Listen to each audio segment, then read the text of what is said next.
कहानी के शुरुआत में हमें क्लेयर नाम की एक साइकिक दिखाई जाती है। उसके पास एक खास तरह की पावर मौजूद था कि वो किसी के दिमाग में घुसकर उसके बारे में जान सकती थी। उसके पास एक मेल क्लाइंट आता है, तब वो अपने थेरेपी के तौर पर उसके मेमोरी में चली जाती है ताकि उसके बारे में कुछ और भी जान सके। उसके मेमोरी में वो स्कूल तक पहुंच गई जब वो क्लाइंट बच्चा था और वो स्कूल में पढ़ा करता था। उसे उस बच्चे की किताब दिखाई देती है जिसके अंदर हेल्प लिखा हुआ था। फिर वो एक टीचर के रूम में पहुंच जाती है। वहां पर उसने देखा कि टीचर ने उस बच्चे को एक पिंजरे में बंद करके रखा हुआ था। क्लेयर उस बच्चे से कहने लग जाती है कि वो पिंजरे से बाहर निकले और फौरन यहाँ से भाग जाए, लेकिन तभी टीचर उसकी तरफ मुड़कर काफी बुरी तरह से अटैक कर देता है। तब भी क्लेयर उस बच्चे को समझा रही होती है कि उसे यहाँ से बाहर निकलना ही होगा, लेकिन तभी क्लेयर की बेटी उसे जगा देती है जिससे कि वो मेमोरी से निकलकर बाहर आ गई। क्लेयर यह देखती है कि स्कूल के दौरान टीचर ने उसके साथ बहुत ही बुरा सलूक किया हुआ था और आज भी उसके दिमाग में कहीं ना कहीं यह सोच मौजूद जरूर है। उसी टाइम पर क्लेयर की बेटी, जिसका नाम जॉर्डन है, वो फिर से आई और वो क्लेयर से पूछती है कि आखिर क्लाइंट के साथ क्या हुआ था। तब वो उसे सारी बात बताती है कि तभी अचानक उनके दरवाजे को कोई नॉक करता है। जॉर्डन जाकर दरवाजा खोलकर देखने पर पता चला कि वहाँ पर एक छोटी सी लड़की आई हुई थी जो काफी डरी हुई थी और उसकी हाथों पर बहुत सारे जलने के साथ साथ जख्मों के भी निशान थे। लड़की जॉर्डन से बताती है कि आपके घर का एड्रेस एक औरत ने दिया था जो मेरी मॉम की दोस्त है और उसने कहा है कि आप लोग मेरी मदद कर सकते हो, मेरा इलाज करवा सकते हो, क्योंकि वो भी कभी आपकी मॉम की पेशेंट थी। लड़की यहाँ पर यह भी बताने लग जाती है कि मेरी जिंदगी खतरे में है क्योंकि मुझे एक ऐसा खतरनाक ताकत क्रिएचर डीमन दिखाई देता रहता है जो किसी और को दिखाई नहीं देता। यह सुनकर जॉर्डन के तो होश ही उड़ गए। जॉर्डन फौरन से उससे पूछती है कि अभी वो कहाँ पर है। बच्ची डरते हुए बताने लग जाती है कि वो ठीक आपके पीछे ही तो खड़ा है। जॉर्डन के पीछे देखने पर वहाँ पर तो कोई नजर नहीं आ रहा था। उसी टाइम पर क्लेयर अपने रूम से बाहर आ जाती है और वो उस क्रिएचर को यानी उस डीमन को देख पा रही थी, जिससे वो काफी डर जाती है कि तभी उसी टाइम पर बच्ची का फादर भी आ गया जिसका नाम रैंडल है। वो अपनी बच्ची को यहाँ से लेकर जाने लग गया और वो कहता है कि उसे किसी की भी मदद नहीं चाहिए। उनके जाने के बाद जॉर्डन अपने माँ के पास आकर कहती है कि हमें उस बेचारी छोटी लड़की की मदद करनी चाहिए, लेकिन क्लेयर उसे समझाते हुए कहने लगी कि वो लोग उसकी मदद नहीं कर सकते क्योंकि जो चीज मैंने देखी है वो क्रिएचर बहुत ही ज्यादा पावरफुल और बहुत ही ज्यादा खतरनाक है। जॉर्डन कहती है कि मैं अकेले ही इन्वेस्टिगेशन करूंगी। जिसके बाद वो रात में अपने लैपटॉप में उसी औरत का नाम को सर्च करने लग जाती है जिसके बारे में बच्ची ने बताया था कि वो मेरी मॉम की दोस्त है और क्लेयर की मरीज भी रह चुकी है, जहां उसे उसका एड्रेस मिल जाता है। तभी यहाँ पर क्लेयर भी आ गई, इसीलिए जॉर्डन उसे छुपा लेती है। रात में जॉर्डन जब गहरी नींद ले रही थी तब अचानक से उसे अपने बचपन का एक सपना आता है। उसे अपने अलमारी के पास एक सीढ़ी दिखाई दी और जब वो वहाँ जाने लगती है तो उसी टाइम पर उसकी नींद खुल जाती है। तब उसने देखा कि ये तो बस उसका सिर्फ एक सपना था। अगली सुबह होते ही वो अकेले ही उस पड़ोसन के घर जाने के लिए निकल जाती है जिसके बारे में बच्ची ने यह बताया था कि वो मेरी मॉम की दोस्त है जो उससे बात करती है। फिर जॉर्डन उसे उस छोटी बच्ची के बारे में पूछने लग गई। उसकी बात को सुनकर पड़ोसन बताने लग जाती है कि उस बच्ची की माँ की हाल ही में मौत हो चुकी है, जिसके बाद से ही उसके डैड और वो एकदम से घर में ही रहने लग गए हैं। ना बाहर निकलते हैं और ना किसी से बात करते हैं, ना ही किसी से मिलते जुलते हैं। लेकिन एक बार जब मैं उनके घर पर गई हुई थी तो मैंने देखा था कि उसके हाथों पर अजीब तरह के निशान हैं, जिससे मुझे लगा कि शायद वो दिमागी तौर पर बीमार है। इसीलिए मैंने तुम्हारी माँ को नंबर दिया था ताकि वो वहाँ पर जा सकें और क्लेयर उनकी मदद दे। वो उस बच्चे के फादर रैंडल का कार्ड भी शेयर करती है जिसमें उसके एड्रेस भी लिखा हुआ था, जबकि इधर क्लेयर पुलिस स्टेशन में अपने पुलिस दोस्त को कॉल करती है और उसे बताती है कि मेरे पास एक क्लाइंट आया था जिसके सपने में मैंने जाकर यह देखा था कि उसका टीचर उसके साथ काफी बुरा बर्ताव करता है। वो उस टीचर का नाम भी बताती है और कहती है कि उस पर तुम लोग नजर रखो। पुलिस भी यह बात काफी अच्छे से जानता था कि क्लेयर का अंदाजा कभी गलत नहीं होता, इसीलिए वो फौरन से अपनी टीम को उस पर नजर रखने के लिए कह देता है। इसके बाद क्लेयर उस बच्ची के साथ उस क्रिएचर की भी ड्राइंग बनाती है और सोचने लग गई कि आखिर ये किस तरह का क्रिएचर है।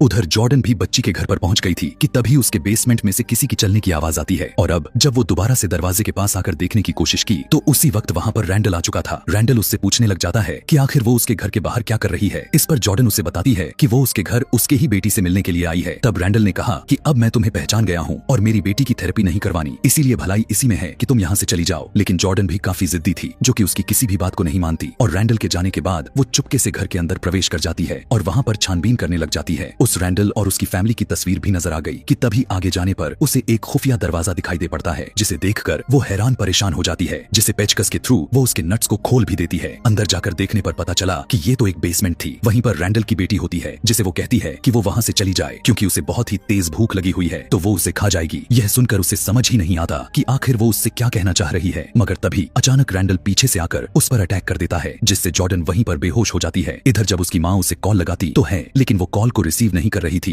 कि तभी अचानक उसके पास उसके पड़ोसन की कॉल आ गई जो उसे बता देती है कि उसकी बेटी कुछ देर पहले उससे मिलने के लिए आई हुई थी और अब वो रैंडल के घर गई हुई है उसकी बेटी को देखने के लिए। उसकी ऐसी बात सुनते ही क्लेयर हैरान परेशान हो गई और फौरन से क्लेयर वहां जाने के लिए रेडी हो जाती है। उधर जॉर्डन के जब आंखें खुली तो वो खुद को चेयर से बंधा हुआ पाती है। फिर वो अपने साइड में एक लेडी को देखी थी जो पूरी तरह से जल चुकी होती है। यह देखकर वो हैरान हो जाती है और तभी वहां पर रैंडल आ जाता है जो उससे उसके फोन के पासवर्ड पूछने लगा। जॉर्डन रोने लग गई और कहती है कि प्लीज मुझे यहाँ से जाने दो क्योंकि मैं तुम्हारी बेटी की मदद कर सकती हूँ। इस पर वो जवाब देते हुए कहने लगा कि नहीं, मेरी बेटी की मदद कोई भी नहीं कर सकता क्योंकि वो एक ऐसा डेमन है जो हमेशा भूखा ही रहता है और अपनी इतनी बड़ी भूख को मिटाने के लिए उसे इंसान का गोश्त चाहिए होते हैं। वो मेरी बेटी से जुड़ा हुआ है, इसीलिए कोई भी ऐसा इंसान नहीं है जो उसकी मदद करे और क्रिएचर को उसके अंदर से निकाल सके। इस पर जॉर्डन कहती है कि मेरी मॉम ने उस क्रिएचर को देख रखा था और अगर तुम चाहो तो मेरी मॉम तुम्हारी मदद कर सकती है। यह सुनकर रैंडल अपनी बेटी को बुलाता है और उसे कहने लग गया कि क्रिएचर की भूख लगी होगी तो उसको कुछ खिला दे। इस पर उसकी बेटी जॉर्डन के पास आई और उसके कंधे पर हाथ रखकर कहती है कि वो अपने भूख मिटा ले कि तभी उसी टाइम पर क्रिएचर की हाथ बाहर आकर जॉर्डन के बाजू को पकड़ लेती है जिससे उसके बाजू जलने लग जाती है और क्रिएचर उसका खून पीने लग गया। तभी रैंडल अपने बेटी को रोक कर कहता है चलो अब बहुत हुआ, तुम यहाँ से जा सकती हो। अब हम रैंडल को देखते हैं जिसने जॉर्डन का फोन को तोड़ दिया था और वो अपनी गाड़ी पे कुछ सेटअप कर रहा था। तभी उसकी बेटी वहाँ पर आती है और वो उसके प्लास को चुरा कर लेकर चली गई। फिर जॉर्डन के पास आकर उसे वही प्लास को दे देती है। उसने यह भी कहा कि मेरे डैड को मत बताना कि मैंने तुम्हारी मदद की है। रैंडल जब देखता है कि उसकी प्लास उसकी गाड़ी से गायब हो चुकी है तो वो समझ जाता है कि ये काम जरूर मेरी बेटी का ही है जो उस लड़की की मदद कर रही है, इसीलिए वो फौरन से नीचे आने लग जाता है। लेकिन तब तक जॉर्डन ने भी अपने हाथ की रस्सी को काट ली थी और अपने आप को छुड़ा लिया था। वो उस लेडी को भी छुड़ाती है और उसे अपने साथ लेकर जाने लगती है कि तभी वहाँ पर रैंडल आकर उसके ऊपर गन पॉइंट कर देता है। उसकी बेटी गन के सामने आकर अपने फादर से कहने लगी कि जॉर्डन बेकसूर है तो आप उसे यहाँ से जाने दीजिए। लेकिन तभी वो लेडी अचानक से रैंडल पर हमला कर डालती है। उसी बीच गलती से गन ट्रिगर हो गई जो कि उसी के बेटी के गर्दन के आर पार हो गई और वो जॉर्डन के हाथों में ही अपना दम तोड़ देती है। तभी उसने अपने सामने उस क्रिएचर को देखा जो अब उस बच्ची से निकलकर जॉर्डन के शरीर में प्रवेश कर जाती है, जिसके बाद वो वहाँ से बाहर भाग जाती है और रैंडल अपनी बेटी की लाश को लेकर रोने लग जाता है। जॉर्डन जब भागते हुए बाहर आई तो उसकी मॉम भी वहाँ पर आ जाती है जिसने पुलिस को खबर भी कर दी थी और वक्त पर पुलिस भी वहाँ पर पहुंच चुकी थी। जबकि रैंडल रोते हुए अपनी गाड़ी में बैठता है और वहाँ से भाग निकला। अगली सुबह क्लेयर पुलिस स्टेशन आकर अपने ऑफिसर दोस्त से पूछने लग गई कि आखिर आप लोगों को उस घर में से क्या मिला। तब वो बताता है कि घर के अंदर उन्हें बहुत सारे लाशें मिली हैं और रैंडल ये काम आज से नहीं बल्कि कई सालों से करता आ रहा था। साथ ही वहाँ उस जगह पर उसी की बेटी की लाश भी मिली है। वो उसे यह भी बताता है कि रैंडल अभी भी फरार हो चुका है और हम बहुत ही जल्द उसे पकड़ भी लेने वाले हैं। इधर दो पुलिस वाले जॉर्डन से इंक्वायरी कर रहे होते हैं। जॉर्डन भी सारी बात बता देती है जो भी उसके साथ वहाँ पर हुआ था कि तभी अचानक से जॉर्डन उनके बीच उस अजीब से दिखने वाले क्रिएचर को देख लेती है जिसे देखकर वो बहुत ज्यादा डर कर जोर से चीख मार देती है। पुलिस वाले भी यह देखकर हैरान हो जाते हैं कि आखिर उसने ऐसा क्यों किया, वो ऐसा बर्ताव क्यों कर रही है। बाहर आकर जॉर्डन अपने माँ से गले लग जाती है। क्लेयर तब जाकर समझ गई कि मुझे अपनी बेटी की मदद करना होगा, इसीलिए फौरन से उसने अपनी बेटी को नीचे बुलाया और कहा मैं तुम्हारी थेरेपी सेशन करने के लिए तैयार हूँ। उसने पड़ोसन से यह भी कहा हुआ था कि थेरेपी करते वक्त अगर मुझे जरा भी चोट या किसी भी तरह का जानमान का नुकसानदायक जैसा फील हुआ तो तुम मुझे जगा देना ताकि हम फौरन सपने से बाहर आ जाएं। वो अपने बेटी के माथे पर जैसे ही हाथ रखी तो वो उसके दिमाग में चली गई जहां वो देखती है कि उसकी बेटी घर के बाहर बैठी हुई है। तब वो फौरन उसे उठाकर घर के अंदर लेकर आई, लेकिन घर के अंदर बहुत ही अंधेरा पड़ा हुआ था। वो ऊपर जाना चाहती तो थी लेकिन तभी अचानक से वो क्रिएचर उसके सामने आ जाता है जो उसके हाथ को पकड़ लेता है जिससे क्लेयर का हाथ जलने लगा। अब पड़ोसन यह देखती है कि असली दुनिया में भी क्लेयर का हाथ जल रहा है तो वो तुरंत उसे एक थप्पड़ जड़ देती है जिससे वो उसके दिमाग से बाहर आ गई। लेकिन यह देखकर क्लेयर को अंदाजा तो हो गया था कि अब वो क्रिएचर उसकी बेटी के अंदर शिफ्ट हो चुका है। वो अपने बेटी को सुला देती है और उसने पड़ोसन से कहने लग गई तुम यहीं पर रुककर मेरी बेटी का ख्याल रखो क्योंकि मैं किसी जरूरी काम के लिए जा रही हूँ। वो फौरन से हॉस्पिटल में जाती है जहाँ पर रैंडल की वाइफ यानी पहली वाली बच्ची की मॉम को कभी एडमिट किया गया था। इसी हॉस्पिटल में क्लेयर का क्लाइंट यानी नर्स भी काम करता था। क्लेयर उससे मिलकर उस बच्ची की मॉम के बारे में सारी जानकारी मांगती है जिसके लिए वो राजी भी हो गया और वो बताता है कि जब उस बच्ची की मॉम यहाँ पेशेंट बनकर आई थी तो जो डॉक्टर उसका इलाज कर रहा था एक दिन पता नहीं उसे क्या हुआ, वो बहुत ही ज्यादा डर गया और वो फौरन बिना पीछे देखे यहाँ से भाग निकला। अब क्लेयर उस डॉक्टर से मिलने पहुंच गई और उस बच्ची की मॉम के बारे में पूछने लग गई। डॉक्टर ने बताया कि वो पेशेंट सबसे ज्यादा अजीब थी, उसकी आंखें पूरी तरह से सफेद पड़ चुकी थीं और उसका शरीर जलने लग गया था। फिर जब मैं उसके पास गया तो उसने मुझे बताया कि वो कुछ अजीब चीजें देख पा रही है जो बहुत ही भयानक है। तभी अचानक से मेरी कलाई भी जलने लग गई जिससे मैं बहुत ही ज्यादा डर गया और वहाँ से फौरन भाग निकला। डॉक्टर क्लेयर को अपना जला हुआ हाथ भी दिखाता है। उधर फिर से जॉर्डन को अपने बचपन का सपना आया जब वो अपने घर में आगे बढ़ रही थी जो अचानक से क्रिएचर की शाखें उसे पकड़ लेती हैं जिससे डर कर उसकी आंख खुल गई। फिर जब तक वो अपने माँ को ढूंढने के लिए जैसे ही जाती है तो उसके पीछे हम उस क्रिएचर को देख पाते हैं जो उसकी पीछा छोड़ने का नाम ही नहीं ले रहा था। जैसे ही धीरे से जॉर्डन आगे बढ़ी तभी यहाँ पर रैंडल आकर उसे किडनैप कर लिया और उसे अपने साथ ले गया। एक बॉक्स में कैद करके किसी सुनसान जंगल में आ जाता है। पता चला कि वो वहाँ तो एक गड्ढा खोद रहा है ताकि उसे अंदर डालकर दफना सके।